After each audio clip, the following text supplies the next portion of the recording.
గీతతో కోట్ల మందికి దారి చూపించిన అతనికన్నా గురువెవరు?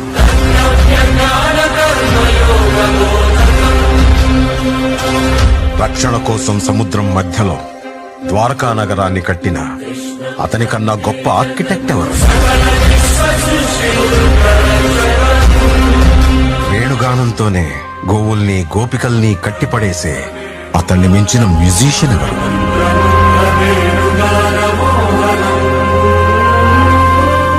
ధర్మం కోసం యుద్ధం చేయమని చెప్పిన అతన్ని మించిన వీరుడెవరు?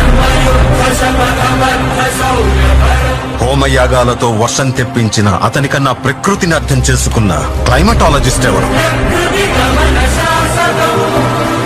అన్కంట్రోలబుల్ ఆర్పిఎంతో తిరిగే సుదర్శన చక్రాన్ని కంట్రోల్ చేసే అతనికి మించిన కైనెటిక్ ఇంజనీర్ ఎవరు?